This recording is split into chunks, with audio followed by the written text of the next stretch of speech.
Ces vidéos sont des récapitulatifs de concepts, informations ou anecdotes publiés dans des précédentes vidéos. Le temps et son fonctionnement, partie 2, chronologie. Comme base comparative pour ce que je vais dire ensuite, sur Terre, le temps est vu de manière complètement linéaire, comme une séquence d'événements se déroulant dans une seule direction, du passé au présent au futur, de manière inflexible et immuable où chaque unité de mesure du temps, les secondes, les minutes, les heures, et ainsi de suite, conserve la même valeur de durée peu importe le point dans la ligne, ou la séquence de temps où elle se trouve. Et pour la science sur Terre, ces unités de mesure sont tellement fixes et inflexibles qu'elles sont même considérées comme des constantes pour leurs équations mathématiques, même si les scientifiques ont également trouvé plusieurs équations prouvant que le temps change ses valeurs lorsqu'il est observé à proximité d'un objet de grande masse, ou lorsque l'un des points de mesure est en mouvement. Ce dernier a été prouvé sur Terre de manière empirique en plaçant des horloges atomiques super haute précision sur des vaisseaux spatiaux fabriqués par l'homme et en comparant leur lecture avec des clones de la même horloge placés de retour sur Terre au centre de contrôle de la mission.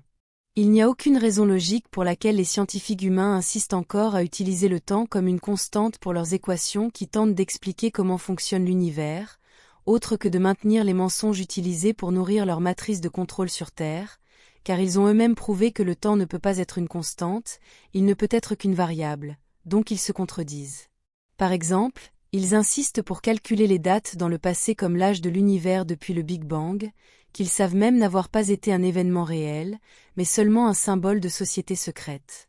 D'autres scientifiques insistent également pour placer des dates sur des événements sur Terre qui se sont produits dans un passé lointain, comme l'ère mésozoïque, de 248 millions d'années à 65 millions, et l'ère cénozoïque, de 65 millions d'années à aujourd'hui, par exemple, alors qu'il est impossible de définir une date, une période ou une durée d'une journée à cette époque. Le temps dépend strictement de l'observateur et de son état de conscience car il en est un sous-produit direct, donc il n'y a aucun moyen de calculer quel observateur est celui sur lequel il se base pour ses calculs et son état d'esprit.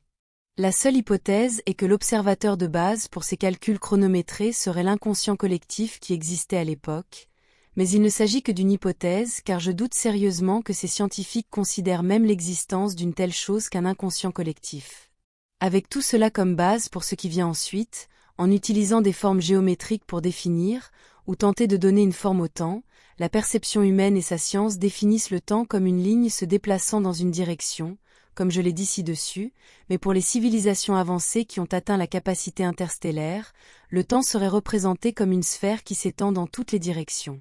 Il pourrait également être représenté comme d'innombrables lignes, comme celle de la mer humaine, s'étendant et se déplaçant dans toutes les directions, formant une sorte de sphère avec des pointes mobiles, grandissant tout le temps. Pour la science humaine, le temps est considéré comme la quatrième dimension, comme le dit la liste, longueur, largeur, hauteur et temps. En observant le temps du point de vue de la science humaine, c'est une chose unidimensionnelle, alors que de la compréhension de la science des civilisations interstellaires avancées, ce serait un objet tridimensionnel. Du point de vue et de la compréhension de la science humaine, le monde matériel, ou le monde des vivants, a 3 dimensions dans l'espace et une dans le temps, pour un total de 4, tandis que du point de vue et de la compréhension de la science avancée non humaine, il y a 3 dimensions dans l'espace et 3 dimensions dans le temps, pour un total de 6.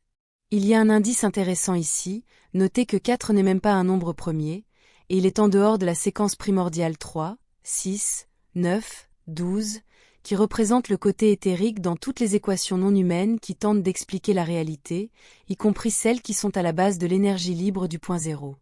L'espace-temps en 4 dimensions observé par les humains est incomplet car il manque la composante éthérique de la réalité, comme le fait toujours la science humaine.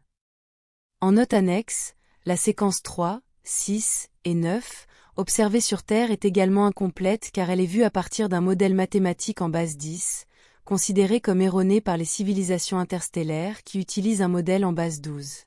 Celle-ci inclut logiquement le nombre 12, donc toutes les tentatives de trouver des équations fonctionnelles pour l'énergie du point zéro sont vaines car il y a un déséquilibre important d'énergie entre le côté éthérique et le côté matériel.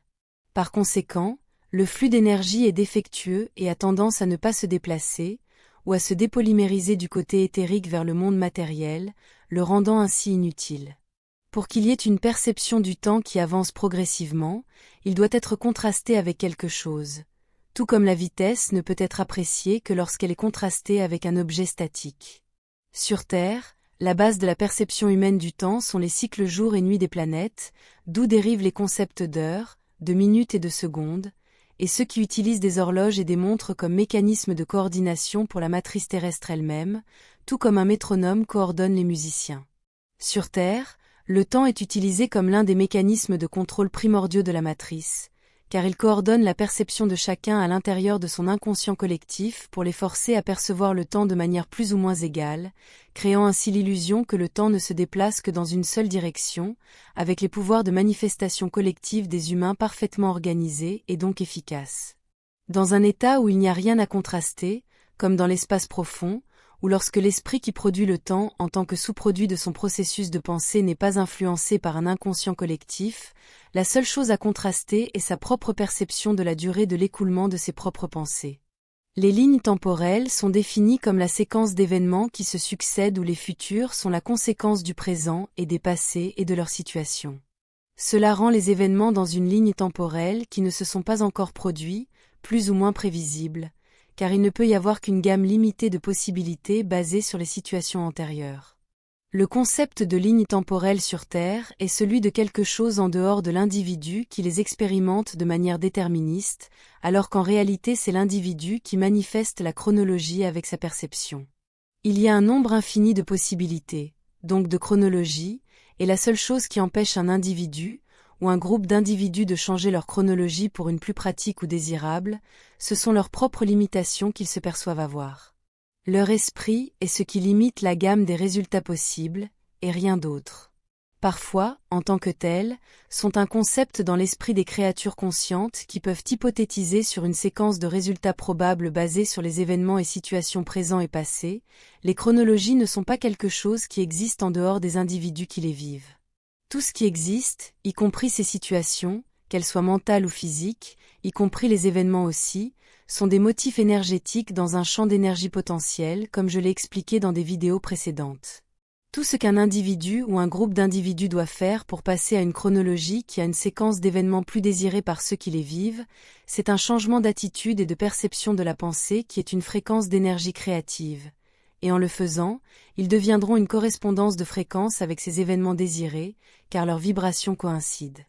De la même manière, cela peut se faire mentalement avec un changement d'attitude et de vibration, et en prenant en compte que tout est de l'énergie qui est représentée numériquement, comme des motifs dans un champ qui est l'éther. Et comme expliqué précédemment, un vaisseau spatial peut émuler cette vibration désirée avec ses moteurs, et si les calculs sont corrects, il peut alors rendre ses occupants une correspondance pour cette situation future désirée, ou ce résultat. Cela sera expliqué en détail dans une autre vidéo future, mais ce sera tout pour aujourd'hui. À très bientôt, Marie soit.